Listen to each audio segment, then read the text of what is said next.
The next question from Argent Spirit is, what's your opinion on the Umineko no Nakokoroni anime visual novel? You have videos with the visual novel and Burn in Your Icon, so I assume you know something about the franchise, but I don't think you've mentioned it in any videos. My thoughts on the anime is that it's not very good. The anime adaptation's pretty bad. The pacing is completely destroyed. The characters of, people like Lambda Delta and Battler are completely misrepresented, butchering their characters, essentially. It was pretty bad.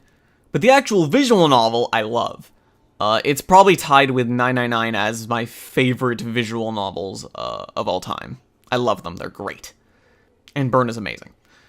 Thank you for actually knowing where my icon's from, although I'm sure some people knew and just didn't say it. And your second question is, have you ever seen any of the Hunter x Hunter 2011 anime? I ask because it seems like the kind of show you would like, an actual legasp, well-written, character-driven shonen that deconstructs its own genre and tropes. You said deconstructs. I have to make a video about that word eventually. All I'm going to say is that deconstructs does not mean what people are using it for. It doesn't. People are giving it a whole new definition.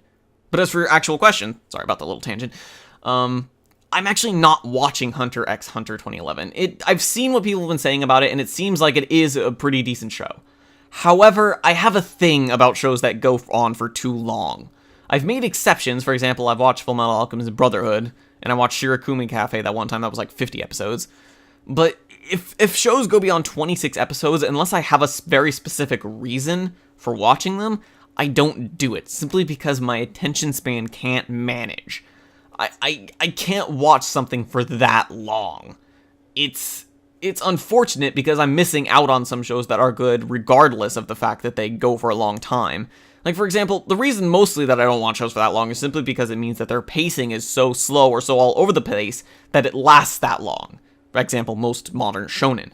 However, it seems like Hunter x Hunter is mainly not doing that. It has good pacing regardless of the number of episodes it has. But it's hard for me to get into those shows because it's just such a huge commitment, even if it's just, one episode every couple weeks. Because if I fall behind on the show, I'm going to have so much to catch up on.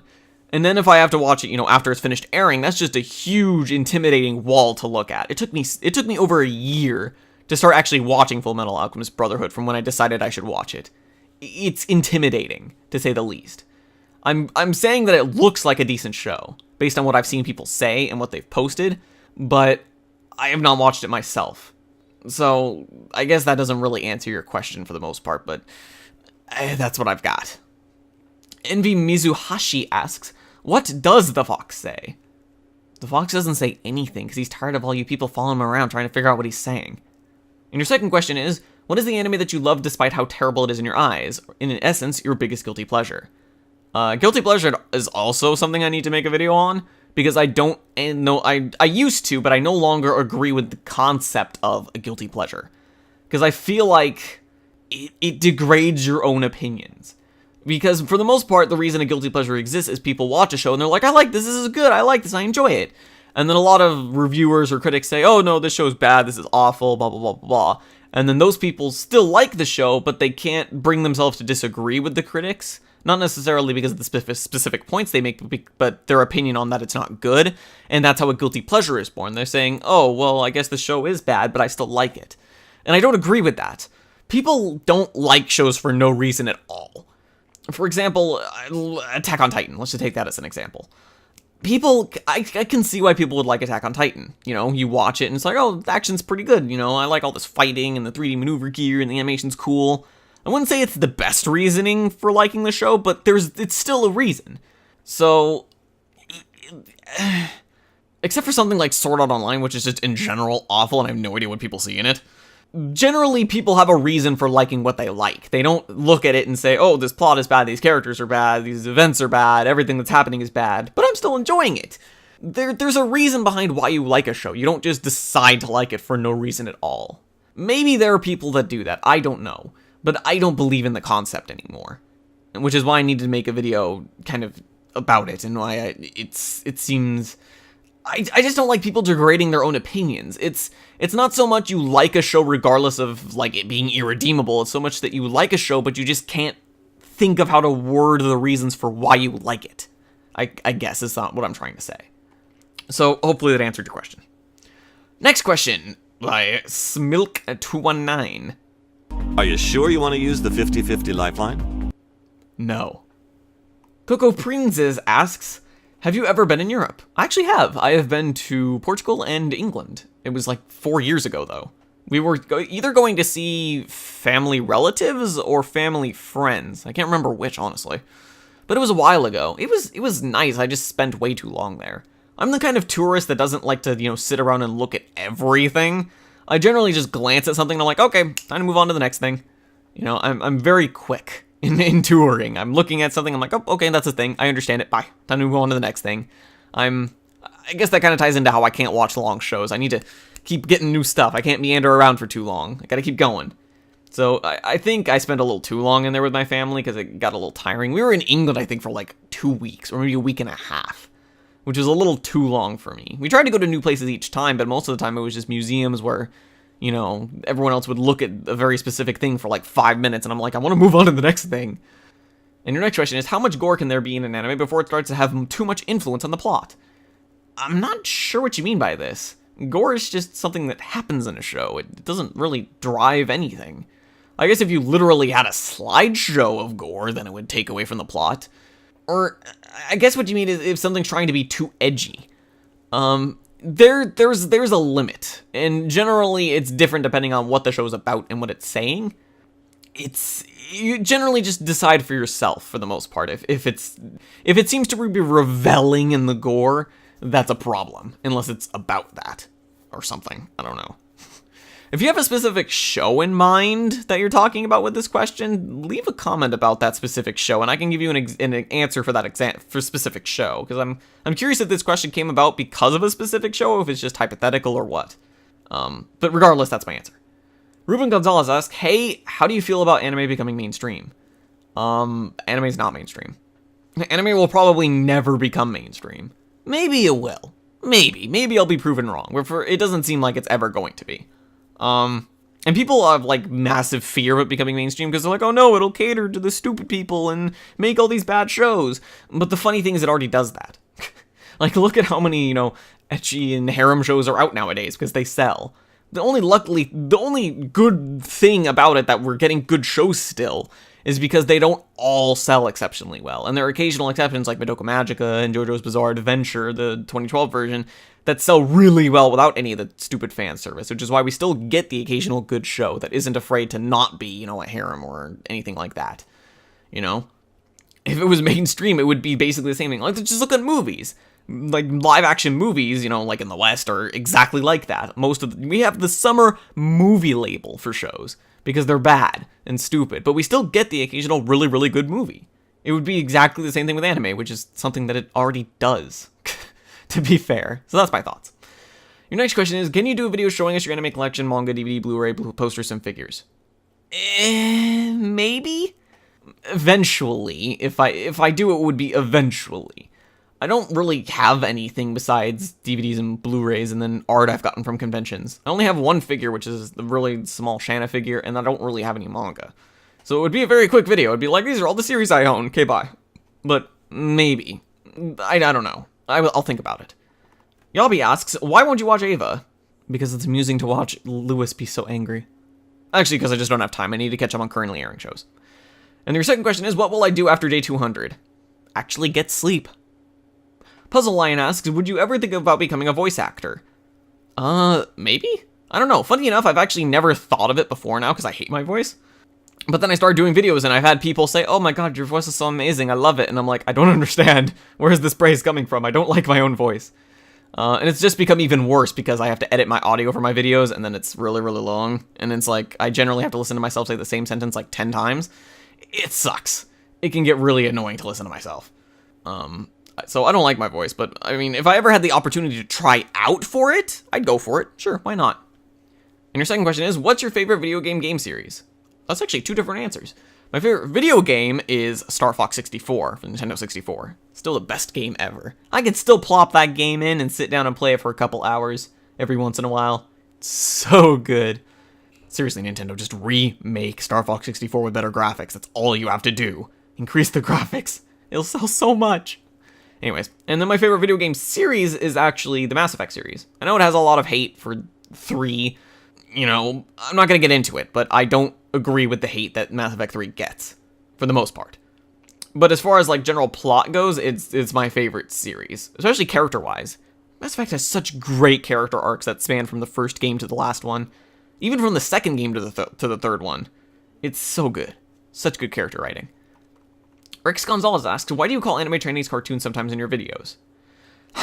Alright, I'll explain the joke just this once. The point of calling anime Chinese cartoons is that it's just a joke. It's a very absurd joke, too. So you're supposed to see it and be like, huh, that's silly, and just not really take it seriously. Generally, if you take a joke like that seriously, it says more about you than the person making the joke. Which is the point. When you call something Chinese cartoons and people get super angry about it, generally those are the kinds of people that take anime way too seriously. And that's how you know to stop arguing with them. It's basically a test to see how people react to it, essentially, for the most part. It has other purposes as well, but for the most part, it's just calling it Chinese cartoons and seeing if people actually are willing to laugh at themselves a bit, or if they take anime that seriously. And your second question is, what do you think of the pickup line, girl, you should sell hot dogs, you already know how to make a wiener stand? No. Just some random musician asks, what is the second letter of your name? A comma. And your second question is, was it worth it to create a Google Plus account just to ask these questions? Probably not, but I've heard that they're trying to fix up the comments right now, so maybe by the time this video gets posted, they'll be unfucked. Who knows? And your third question, do you really only answer 2 questions per person? Yes. Wait. Sean the Pioneer asks, in a previous Oraimo video, you recommended a manga called Nozoki Anna. I read it and it was good, so I wanted to know if you had any more manga recommendations. Possibly something as lewd as Nozoki Anna, but a good story as well. I'm into anything as long as it has a good story and decent art. That's actually a really easy thing to answer. I don't know if you've already read it or not, but the more popular one would actually be to read Onani Master Kurosawa, which I'll type in the video so that you can actually see how it's spelled. It's more popular than Nozoki Anna, actually, but it follows the same kind of style of writing, where it uses very sexual plot devices to explore themes as far as society and interpersonal, things like that. It's very interesting to do, and I wish more manga did it, like Nozoki Anna and Onani Master Kurosawa. As far as the art goes, Onani Master Kurosawa is very different than Nozoki Anna. Nozoki Anna has very solid lines in the characters, and they're very, very solid is just the way to describe the character designs in Nozoki Anna, just because they're very there. They're not really exaggerated too much. Whereas in Onani Master Kurosawa, it looks like it was drawn entirely in pencil, and the shading's done in pencil too. It's not bad though, it still looks nice, and you could even say that the look fits the tone of the series. It's just very different from the style of art that Nozoki Anna does. But it's still good, and I'd still definitely recommend it. It's a good series. It's also not as long as Nozoki Anna, if I remember. And can I get a top 5 list of your favorite underground or unknown anime, excluding Gothic if that's one, because I already watched that. I'm looking for stuff that's really good and overlooked by others in your eyes. Well, the problem is I don't really have a good way to know what's overlooked by people. I can really only guess based on how much people talk about certain shows that I have seen. So there could be a huge fandom hiding in the middle of the internet somewhere that I haven't seen for one of these shows. But purely based on what I see people talk about, I do have 5 shows for you. One of them is Majestic Prince, the full title I'll put in the video because I shortened it, which was very good. It started off like no one was sure where it was going at the very beginning, which is why a lot of people dropped it. But by the second half, Majestic Prince was very, very, very, very good. And the finale was also quite nice. It was a very fun show, and I enjoyed it quite a lot, despite a lot of people bashed also for the character designs, but honestly, that's just because they spent so much fucking money paying Studio Orange for the CG Gundam fights. So good. I was willing to put up with the character design simply because it didn't bother me, and because the fights look so fucking good. But anyways, that's one. Next one would be Star Driver, which is also, funny enough, another mecha sort of series. It was done by a lot of the studio, or the staff that did Revolutionary Girl Utena. It was their first, mecha series too, and they had no idea what, it involved, so they just did a bunch of random shit, which is why it has some, it's funny because they didn't know really much about, robot mecha series, and yet they had managed to keep some of the tropes, which is interesting to see. But what was just so fun about the Star Driver is, Star Driver was just so much fun. It was a lot of fun to also have the audience to talk to along with the show airing, so it may lose a little bit of its steam for you if you watch it now. But it's really fun, and by the end it gets pretty fucking crazy. Finale is sweet, though. Finale is really fun. The next one would be Suritama, which I mentioned actually in my top 10 video for 2012. It was a good show. I enjoyed it a lot. It's lots of fun. Very colorful, too. Another one would be Needless, which is funny. Needless actually it's an over-the-top action series that takes the piss out of over-the-top action series. It's almost like a parody of them, in the way it does it. It's really, it's lots of fun, though. It's lots of crazy action, but then it also has lots of really funny jokes about the over-the-top action. It's really funny at times. I enjoyed it a lot. And then the last one would be Ungo, which is not... It puts itself up as a mystery show, but it's similar to Gossip in that it's not primarily about who did the crime or whatever is involved at the time. The question is why they did it and the overall societal themes about it. All of the things that happen in Ungo each episode connect to each other as far as like a general like societal government theme or something. I don't know. There was something about it. I can't remember. But it was quite good and enjoyable. It was fun.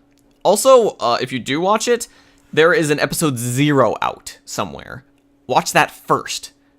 Even though it came out after the series finished, you get to know the characters better if you watch episode 0 first. Anyways, sorry for the long answer. I felt like I just needed to explain them a bit. Yonit-chan asks, I guess, what is one of your favorite anime archetypes? I don't really care about archetypes at all. Like, I don't have favorites. Archetypes can be good or bad, but I don't really have favorites per se. I guess as far as I mentioned Kamseen, as far as the old Seiji characters, I like them. They're nice. And your second question is, what's your favorite director or do you have one? I don't really have a favorite director. I believe people took too much credit into the staff when making shows, because anyone is capable of making a really good show and anyone is capable of making a really bad show. Some more than others, sure, but anyone can have their good or bad day. So honestly, saying you're not going to watch a show because of a director is silly. Saying you're gonna watch a show because of a director is still silly, but a little less so because you're still giving the show a shot. But I think just dropping a show based on the staff is silly, because you never know if this could be their show. Like, everyone made fun of the studio that made Future Diary before they did that, because they made, like, Shuffle, like, 5 times. And that was Shuffle. But then Future Diary came out, and a lot of people like that show. So, you know, it's silly to dislike stuff simply because of staff when they could honestly pull out a great show. I'd say going off synopsis is more accurate than the staff itself. But that's only as far as dropping a show. If you watch a show because of the staff, that's fine, because you're still watching the show. Just saying, oh, I'm not going to watch this because this staff is stupid, I think is really, really, really silly. And I would have missed out on a lot of shows I really enjoy if I had done that. But so no, I don't really have a favorite director. Manly Slothman asks, favorite anime movies, no pressure, like. That's a hard one. I don't really have a favorite anime movie. I don't really watch a lot, actually. I had my old, like, US release of the Digimon movie. That was fun. I watched Summer Wars, actually, and that was pretty nice. I haven't really watched many other, anime movies, so I can't really answer that. I'd have to go with Summer Wars simply because I haven't really watched that many. I'm planning on watching a lot recently, though, which I might review, so those could be coming out. And favorite mech series? Crap. I'd have to go with Code Geass. I know it's not technically a mech series because it focuses more on the people than the mechs, but that's honestly why I like it. I hated the old Gundam where it was basically them floating in space, occasionally shooting lasers at each other. It was... yeah, I didn't care for that. I know not all Gundam series are like that because there's like 8 different Gundam series, but I like when it focuses more on the people than the Gundams. I like when the mechs are just a plot device rather than like the main focus. So I'd say Code Geass. Favorite candy and third letter of your name. Oh, wait, that's 2 questions. My favorite candy is Sprees. But I have 2 favorite, actually. I really like Sprees. Sprees are very, very tasty. But I also like Skittles. Skittles are also very delicious. But if I had to choose Spree over Skittles, but Skittles is a very close second. And the third letter of your name. The cash symbol. Have you seen Dear S? If not, watch it and tell me how you feel about it. Well, sure, let me just go do that right now. No, I have not seen it. I'll maybe get around to it. I have a lot of shows I need to watch right now. As I said, people are on my ass about Ava, and then I need to watch Gurren Lagann. But I'll get to it eventually. I'll eventually have free time to be able to watch shows. Killer Dragon 333 asks, if you have a My Anime List account, what's the name? Sure. Here's my Anime List account. If anything, I would preface this by saying I made that account ages ago when I thought that name was cool. And also, I used to rate shows back when I was just a general viewer and I liked everything. So my ratings on shows aren't exactly accurate. Some of them are, like with Shanna and, you know, other shows that I really enjoy, but not all of them. I rate pretty much every show really high. And then more recently, after I became more critical of shows, I just stopped generally giving ratings because I consider ratings to be really silly and can cause some serious contradictions. But there you go, regardless. How many times do you think you landed in the spikes? A lot. Way too fucking much. Wishes and Stars 2012 asks, it's probably too late to ask this now, but I'll ask anyway. That's okay, because I'm answering this a day late because I suck, and it's also been going for almost an hour, so I'm gonna make more than 2 videos because I suck too. Still. Did you think the beginning of Shocking Honor Shanna Season 3, Yuji joining with the Snake at the Festival, to be random, or was there foreshadowing I didn't notice? I would say it was both. I would say a little bit of both in a way. There wasn't really any foreshadowing, but I wouldn't say it was random. The big thing about the 3rd season of Shanna is that this happens and you think that they do a 180 on his character, when they really don't. It's natural progression for his character, but they just don't make the reasoning behind it that obvious until later in, about halfway through the series when they spell out his thought process on why he did what he did. So I would say it was random, but I knew in the back of my mind that there was a reason why he was doing it, given their conversations that they were having with each other. The very brief conversations they were having with each other in his head or wherever that was happening. So I would say, yeah, it's supposed to be random, but it's also not supposed to be like, whoa, 180 on his character. It's supposed to be like, oh, I wonder why he's doing this. And as I said later, you find out there is a very logical reason why he's doing this, and it's very consistent with his character. And your second question is, have you ever seen Angel Beats? If so, what's your opinion on it? Angel Beats is very... It's alright. As far as adapted key shows go, I would say that this is probably my favorite, which isn't really saying much when you have to fight with, like, you know, Air and Canon and Clanad. But regardless, it would still be my favorite if I had to say so. The problem is a lot of it's just marred, especially the ending, by massive plot holes. And just generally, like, kind of what the fuck's going on writing. It's very strange. Very strange at times with what they were thinking. And I think that's also all the questions. So that went longer than I would have liked. Fuck. Maybe I'll just split it into 2 30-minute videos or something. Anyways, I'll figure it out. I have to edit all this later on anyways and put visuals and stuff. God damn it, which means I have more work to do. Well, anyways, if I didn't answer any of your questions satisfactorily, which I probably did because I gave pretty much every question more of an answer than I wanted to, or expected to, should have, because now this is long, you can ask for more clarification in the comments if you want. Otherwise, that's been the Q&A for this one, and because we're going by milestones for these, I guess the next Q&A will be at 10,000 subs, so, until then, I'll just keep on cranking out the, reviews and other videos and such, and I'll see you guys when we hit 10,000. Well, for the Q&A portion, I'll see you for the reviews, obviously, too, but I'll see you for the Q&A, next Q&A at 10,000 subs. So, until then.